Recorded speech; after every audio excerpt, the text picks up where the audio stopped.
from HanselMinutes.com. It's Hansel Minutes, a weekly discussion with web developer and technologist Scott Hanselman.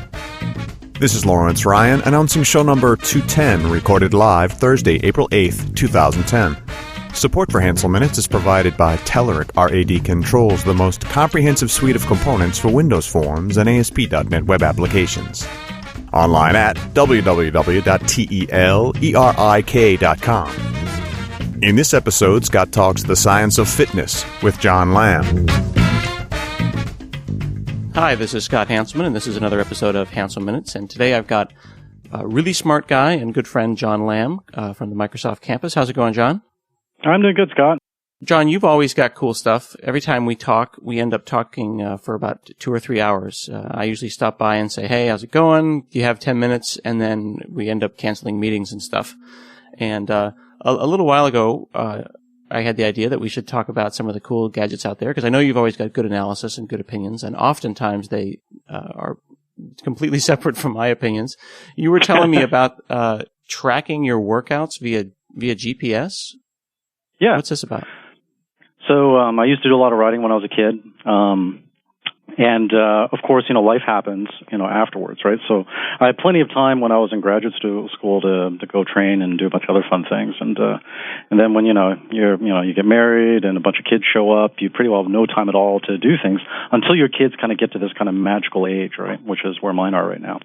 So I actually have some time to myself again, and I get to go off and do some fun things. And so one of the things that I recently started doing again was riding my bike, and being kind of like this kind of data obsessed kind of guy, I decided to start buying some more gadgets, right, to help motivate me, because in a lot of ways it's being able to do the measurement and seeing the progress and stuff that keeps me motivated to do this stuff. So this gadget that I just bought for my bike recently was the Garmin Edge 500. And what it is it's a thing called it's a head unit. So it's something you kind of clip to your handlebars on your bike. And really all it is it's a little time series recorder along with GPS. So the time series recorder will obviously record your GPS. This is where I am at this moment, and do that on 2-second intervals. But what it also does is it collects data from sensors. So there's a protocol called the Ant Plus protocol. That was developed by a company that Garmin recently acquired. And the Ant Plus protocol allows a bunch of different devices, a bunch of these kind of exercise geek devices, to speak wirelessly to this head unit, right? So it will do things like, with the right Ant Plus heart rate strap, monitoring strap, it will transmit that signal off to your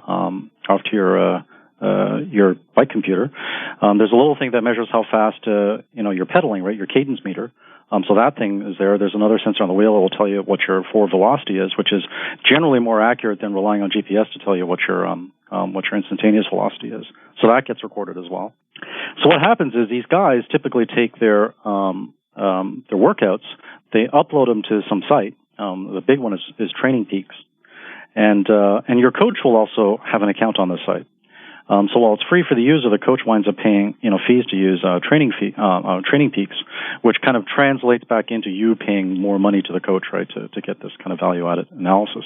And what they'll do is they'll kind of look at your data and tell you whether or not you are on track, for the goals that you're setting, and to do kind of adjustments based on the data.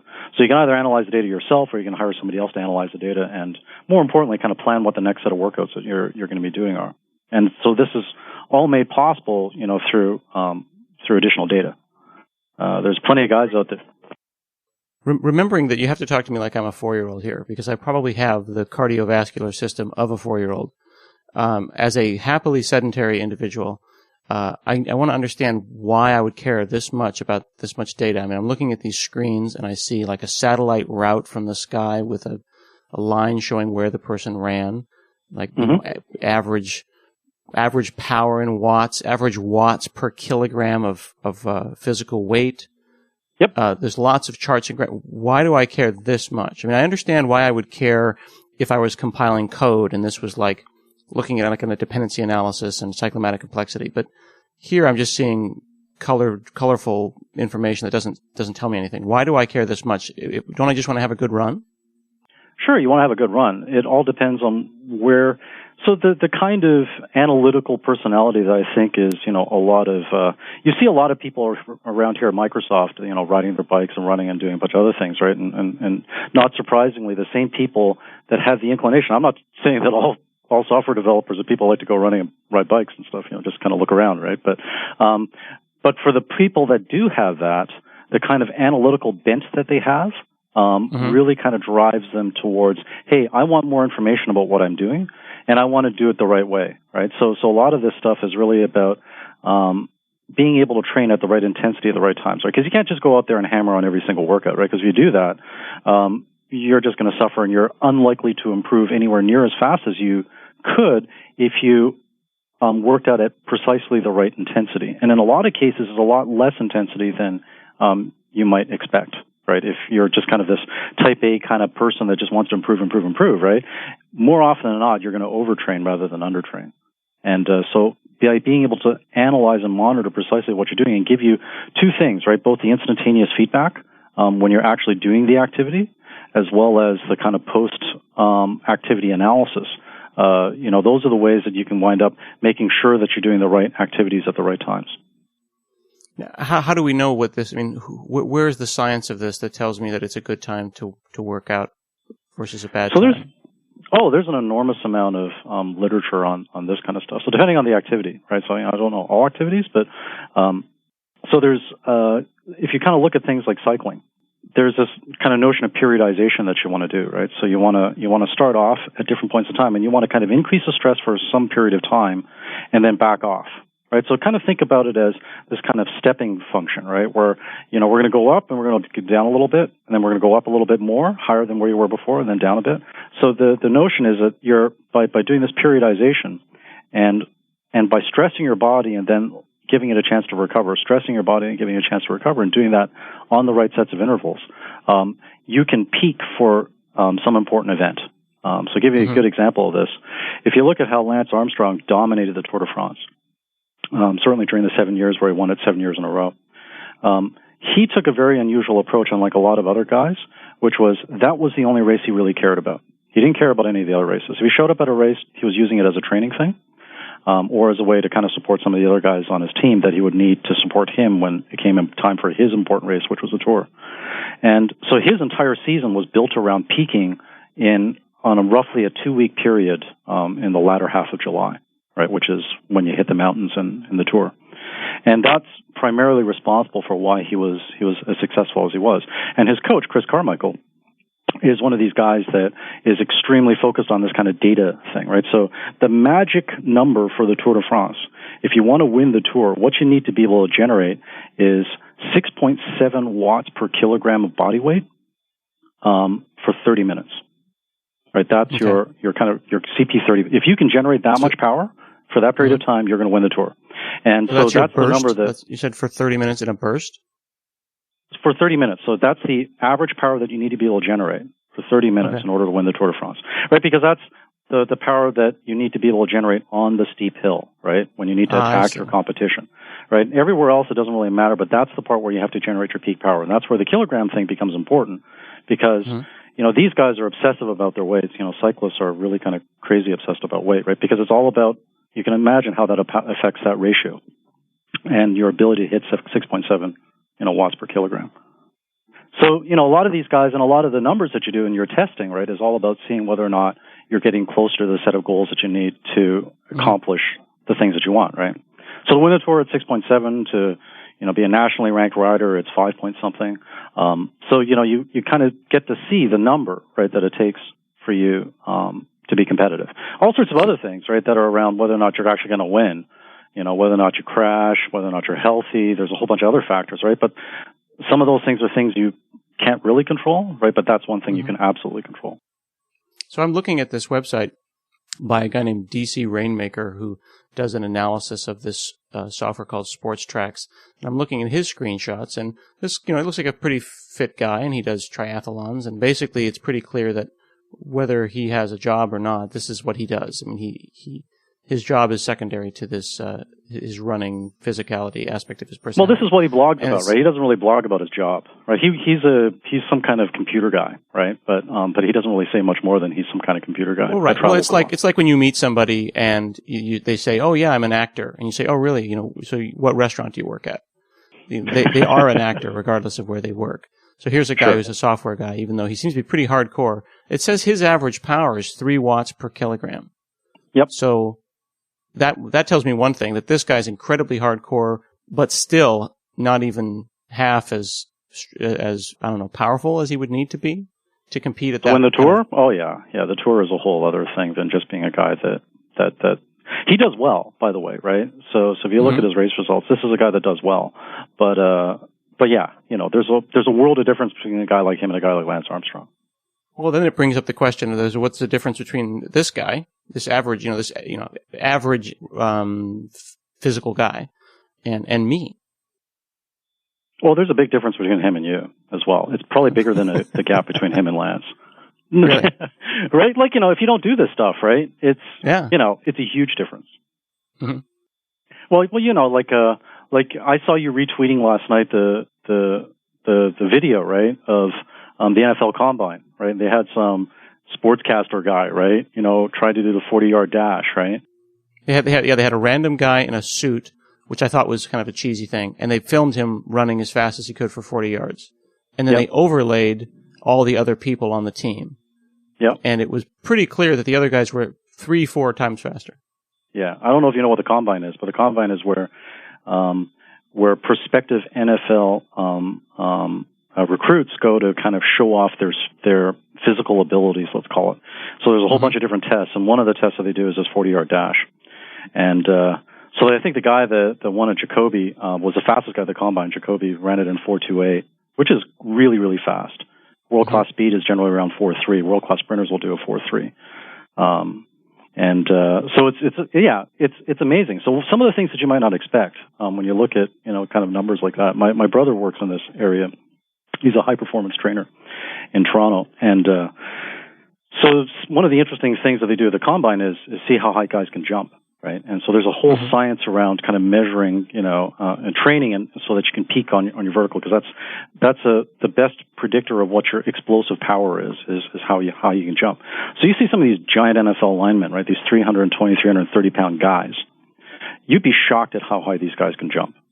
Right? These NFL lineman guys, right, can probably jump, you know, the good ones can jump 35 inches. Now, to put that in perspective, the average vertical in the NBA is, I think it's somewhere around 25 inches. Right? So this 330-pound guy can jump higher than the average NBA basketball player, and which is, like, again, night and day above, like, normal, regular people that don't train for this kind of stuff. So it's really interesting to kind of look at the kind of science in the sport that, you know, that goes into training and for this kind of stuff. And a lot of it's just kind of driven by data. So the vertical thing is actually, most people do this just by jumping and timing how long it takes for you to hit the ground again. Right. Now, interestingly, a lot of these people are focusing their training, and their coaches are focusing their training on, like you said, achieving a particular goal, winning a particular game, or maximizing their abilities during their reasonable amount of usefulness, right? I mean, an NFL guy understands he's only going to play the game for so long. I wonder if anyone does analysis to maximize one's life and health, because it seems like it's always the basketball players and the football players that are blowing their knees out or collapsing, which makes me think that maybe they're operating at peak intensity for too long. And I wonder if one could if a coach could be managing your peak output such that you're not trying to win races, but you're just trying to live a really long time. Sure. So if you look at some of the other things that people have kind of created, if you go to a site called Fitbit.com, I don't know if you've seen Fitbit before. Okay. F-I-T-B-I-T? So what Fitbit does, F-I-T-B-I-T, yeah. They sell this little tchotchke for $100, and you clip it to yourself. And what this thing is it's got a little accelerometer in it, and the ability to record time series data again, right? And it's also got a transmitter so that when you walk by this little sensor connected to your PC, it will automatically sync with your PC and upload the data up to the Fitbit website. And the idea here is what it's going to track is, you know, how many it's going to be able, obviously, right, since it's an accelerometer, it knows when you're sitting on your butt in front of your computer. It knows when you're walking around. It knows when you're running. If you sleep with this thing as well, right, with this little strap, it will also tell you how many hours of quality sleep that you got in a night. And it will tell you how long it took you to, fall asleep, how many times you woke up in the middle of the night, and a bunch of other things like that. So this is probably the most interesting device in the sense that it records what you're doing when you're asleep. And what that is great for is if you're back to this kind of I'm obsessed about numbers and hitting my numbers kind of person. It helps because this is one of the few things that's going to force you to sleep more because you get to see it, right? There's this old saying that says, what Lord Kelvin said this, right? Which says, you can't, what you can't measure, you can't improve. And so back to the kind of quality of your life and your kind of sleep patterns and is a really big part of that thing. If you don't actually measure and write that down, you don't know. Okay. This is interesting because this resonates with me more than the charts and graphs. Sure. Right. This is a really kind of unobtrusive device. Hi, this is Scott Hanselman from another parallel universe. Got to tell you about some of our things our sponsors are doing. They make this free podcast possible. If you're developing a new line of business application, you've probably tried the latest version of Silverlight. Now you can get even better results by combining the functionality in Silverlight 4 Beta with some of the richness of the third-party controls from our friends at Telerik. They're the first vendors to offer native support for the Silverlight 4 Beta and their rad controls. They've got a new Silverlight 4 CTP suite of these controls. They let you tap into the framework's great potential. You get native right mouse click and all the new features of Silverlight. There's 38 controls that give you all these features. You can start building those compelling line of business applications right away. I encourage you to check those products out at telerik.com/Silverlight. And, thank Telerik for supporting .NET Rocks, supporting Hansel Minutes on their Facebook fan page at facebook.com/Telerik. Now back to the show. I did a thing recently with called a ZEO. ZEO, are you familiar with this device? No. A ZEO is a sleep, I think it's myzeo.com, ZEO, and it's a focused entirely on sleep. So it's not like the Fitbit in that it's focused on general movement and fitness, but they call it a personal sleep coach. It's at myzeo.com. Yeah, I see and this, yeah. It looks like a clock radio. And rather than using an accelerometer, it's actually, zapping something into your brain and getting a general sense of whether your brain's on or not. I see. And it has 4 levels that it can measure. Are you awake? Are you in REM? Are you in light sleep? Or are you, completely conked out in deep sleep? And then it comes up with a number they call your ZQ from 0 to 100 or 0 to something like some kind of an index. Right. And it gives you a sense of how you're doing. And basically they take all of that data and they give you a nice chart and a graph if you care. But ultimately they say, yeah, last night you slept to 73. And then you can go and say, oh, God, why did I sleep to 73? Oh, gosh, I bet you that if I closed the window, I would sleep. And then you get to look at that number. And It was really, really useful. The problem was it was $300. It was brilliant. Right. I had a bunch of people went and did trials with it. There's a free 30-day trial. It's really popular. Everyone loves it. But so have you used this yourself? What's this? Have you used this yourself? Oh, yeah. I did the full 30-day trial. Yeah, and you returned it at the end. I returned it at the end because for 2 reasons. One, it's $300. And 2, I sleep awesome. I sleep like the dead. So I don't need a machine to tell me that. But did the machine tell you that you slept awesome? Yes, and the machine confirmed that I slept awesome. I slept so awesome that the machine didn't have anything to do to tell me that I could sleep better. And one thing, though, that was creepy, though, from a biofeedback perspective, was that it did tell me what I already knew, and it confirmed it very clearly. Like, I knew when I was up, and I knew, like, there was one night where I had some just crazy dreams.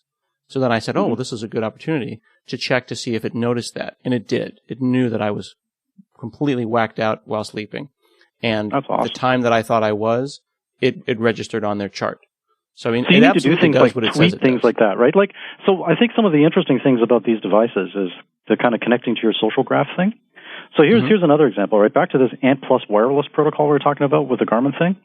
They now have Ant Plus scales.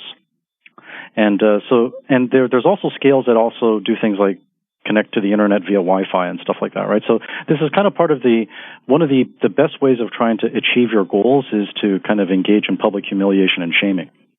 So one of the great things is, you go up and you stand on the scale, right, each day or however often you want to measure yourself, and it's going to go off and tweet that, right? So there's scales out there that actually do this kind of stuff.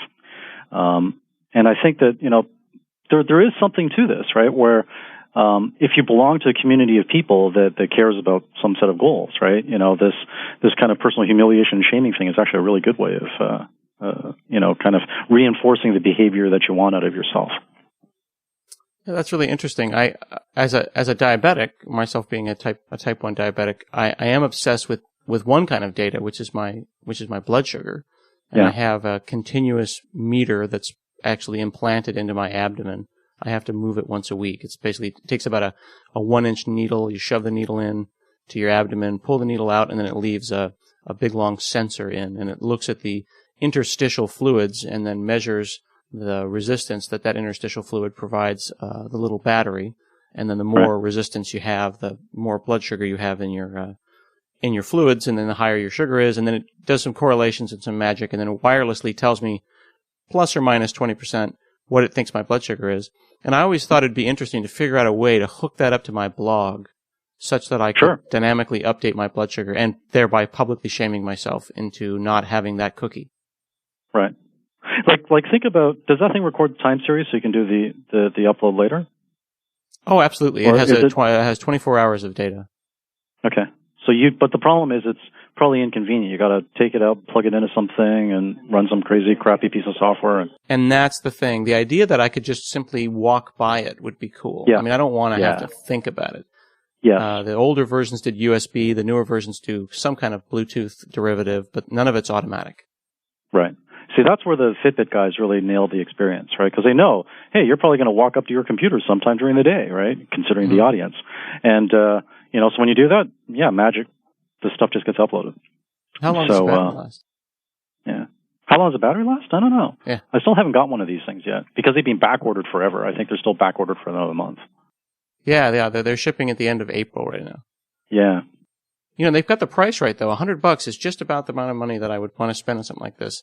But the fact that it does the sleep as well as physicality, I think is kind of a good idea. And then what's this about 10,000 steps? Doesn't that seem to be the number that everyone talks about for sedentary people? What is 10,000 steps? It's just some arbitrary number, right? Which is what you need in order to get enough motion during the day that you're going to hopefully climb out of that sedentary bucket that you would otherwise be sitting in. I don't know much about that because I don't really care about the 10,000 steps thing myself, but right, you care about GPS tracking of every move, and I care about how fast I can go on my bike. Yeah. Have you ever had a sedentary point in your life, or have you been fit the whole time? Oh, hell yeah! No, I haven't been fit my whole life. Life got really bad for me back in the 90s, right, when I traveled a lot. Right, so when you travel a lot, as you well know now, you're eating out all the time, right? So, it sounds kind of glamorous and all that stuff, but the reality is a lot of times you eat crap. Other times you're eating, at some restaurant thing, so you'll eat not necessarily crap, but expensive crap, right? And, that combined with just kind of sitting around all day long doesn't really do good things for you. Because I remember at one point I think I peaked out at traveling 26 weeks a year. And that was also correlated very nicely with weight gain, right? So, but now I think, I've just kind of got to this point in my life now where, a couple of nice things is, I now live in a very hilly area. So it's, you're either going uphill or downhill around here, right? There's no flat, in Redmond. And, so that's been great. That's been great because, just riding my bike, it's a great way of very quickly getting yourself back into shape at the same time because you have no choice but to climb hills around here. Mm-hmm. How did you get out of being sedentary? I maybe I'm just cynical, but whenever I ask people how do you get unsedentary, they just say start moving, just walk 10 minutes. Well, you start moving, right? But you need to do the right sets of activities to kind of reinforce the behavior that you want, right? So for me, I can't speak to all people, right? But for me, a big thing is being able to look at the freaking numbers, right? That's interesting to me. So by being able to go off and ride my bike, the first thing I do when I get into work is pull my bike computer off, plug it into my machine, and upload my data so I go, oh, yeah, okay, now I see what. not that I didn't know what I did, I did, right? But I can compare it against what I did in different days and other things, right? It's back to this, because you're measuring it, because there's this act of writing it down, even though there's no physical writing involved here, it really makes things better. So back to, I remember when I was a kid, and I rode my bike a lot. I used to have a training diary, and I wish I could find that thing again, right? Because that was an incredibly motivational thing for me, was being able to, after the ride, come back and write down, what happened on that ride. And so for a lot of that stuff, I find that the measuring thing is a huge part of it, because you can see the improvement, and once you can start seeing the improvement, it becomes harder to kind of not do something a given day, right? Because now you're saying, oh, but I like seeing that number, right? And that's something you're not going to have. I wonder if this Fitbit might be a good start. I think about there's looking at your basic chart of like, were you sedentary today? How many hours were you sedentary? Then the number of hours of activity. But when you say looking at the numbers to see improvement, are you thinking about how far you went, or how long you were physically active? And you say, oh, look, this week I can run 15 more minutes than I could before. Like what's improvement? It could be any number of things like that. It really kind of boils down to the goals that you set for yourself. And that's why in a lot of cases it's really good to actually have somebody else help you set those goals. Right? So depending on how much disposable income, because that's an expensive thing all of a sudden, right? Because you're now paying for somebody else's time to help you set your goals. And there's various pieces of software out there that will also try and do this, right? So rather than the ongoing cost, you pay the one-time cost for the software instead. Once you kind of have your goals set, then it could be something as simple as, I want to increase my weekly mileage by 10% over this period of time as I'm building my base. So that's one, way that you can measure your progress. And because you are measuring it, you will see the times when you are slacking off or you're not doing things, right? You're not going to achieve your goals. And and I think, again, right, that's the course correction that you get by having that kind of continuous feedback. Big believer in continuous feedback. I think that, if you kind of look at where we're going with these kinds of sensors, right? Like, so we're in this kind of weird place where there's lots of these companies coming up with these arbitrary little pieces of technology, almost none of which actually talk well with each other. Like that, I've got hopes for this Ant Plus protocol, right? Because we're seeing it more and more, right? There's actually scales now that speak the Ant Plus protocol, right? So, for example, if you weigh yourself in the morning, that Garmin bicycle computer, if it's on at that time, right, will receive your weight wirelessly, right? That kind of stuff. So you don't have to go in and punch some number in, right? So it's all about removing the friction points and trying to get the data around. And I think that over time, by having that data and having that data available at the right time to the right people, you can potentially have much more wide ranging changes in people's behaviors. So I'll give you another example of this. So my wife's grandfather, in the last year of his life, had a pacemaker. One of these, no, sorry, it wasn't a pacemaker. It was a defibrillator implanted on his heart. So what was interesting is when he went in for his checkup, right, every 3 months or so, they would kind of wave this wand over him, and they would go, oh yeah, this thing actually went off this time and this time, right? So this thing actually kept him alive, right? His heart had actually stopped, and this thing had, gone off, and he didn't even know. So what's interesting is okay, so for an old guy like him, that was something that kept him alive, right? But if you consider that somewhere in the future, right, you might just implant one of these things because this is a good thing to do. And once you have one of these things implanted, and assuming that you've got an interesting sensor network connected to your body, now you have this ability for your doctor to be able to go off and look at your time series data of what your heart rate was like since you last visited the doctor, let's say. Or not just having the doctor being able to see that stuff, but also for you to be able to see that same data so that you can do this kind of self-correction of your activities. Right? It's kind of like wearing a heart rate monitor all the time, right? If you have the defibrillator in there, it's essentially the same thing as having a heart rate monitor implanted inside of your body. I'm really hopeful that the more kinds of sensors that we get, we're also going to have this ability to have a device take that data from your body and upload it into the cloud, let's call it, right? Somewhere on the internet. So you can do this analysis later. So, and now imagine that you've got all of this data up in the cloud. I think there's some really interesting opportunities for us to do much more interesting studies of people's behavior, right? To hopefully come up with ways to try and correct some of the problems we have, right? Certainly, we know all about the obesity epidemic in the United States, and what are the kinds of things that might actually work as motivators? Because now you actually have data, right? Because before you didn't have any data about this stuff. All you know is people sit around and watch TV all the time, right? But now you potentially have an opportunity, right, to try things and get instant feedback, and it's all about closing that feedback loop. So it's not just about having feedback for you individually, but it's also potentially having large clusters of people to get this kind of feedback back on, let's say, a societal level as well. And that's where I really see the kind of technology trends going in this area. It's interesting from a thinking about it in the context of privacy. Like, I wish that we could tell all of these different accelerometer-enabled phones that people have in their back pocket to suddenly start acting like they are a Fitbit. But of course, everyone has to opt into that. But I wonder if we'll get to a point where it'll just be in your pocket, and yep. maybe you'll have to do. I see. This is the thing. Every time you try to think revolutionary, it starts sounding like 1984, and you're spying on everyone. It's like, well, maybe sure. If you want to have really good health insurance, then you have to turn on your phone, and it'll tell us whether or not you're a fat ass or not. Yeah, those privacy things are really scary, right? Like, you take a look at another little gadget that the Nike has come up with, right? The Nike Plus. Stuff where you essentially insert, it's not an accelerometer, it's actually a switch that you put in your shoe, right? So when you step on it, the switch goes off, and when you step off of it, right, the switch, right, turns on and turns off. And so there's a little computer, probably a little computer, but it's a little computer inside of this little pod that you put in your shoe. And what it does is it measures the time between the switches going on and off, right? Based on that, it can determine how fast you're going, right? So lots of people have that. The Nike Plus shoes actually have a little kind of insert, those kind of carved out section of the shoe that you can plug one of these things into. And people actually around here at University of Washington have gone off and used that to invade people's privacy, right? Because they have a little sensor that can also listen in on the signal, right, that's being emitted by this thing, because it's a wireless transmission to some kind of unit.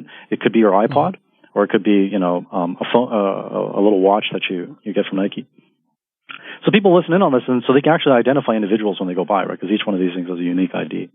Right. And so they can kind of track where people are going and stuff, right, over some limited range, right? Because you'd have to have these sensors everywhere, right, to track where everybody goes. But it's things like that, right? But the reality is, if you carry a cell phone, right, somebody somewhere knows where you are. If they intended to, if they wanted to know. Yes. I mean, they're not. Yes, the data is there, right? They might not be looking all the time, but who knows, right? Interesting. Well, you've given me a lot to think about, John. I really appreciate you sitting down today and talking to me about technology and fitness. Sure. Yeah, no worries.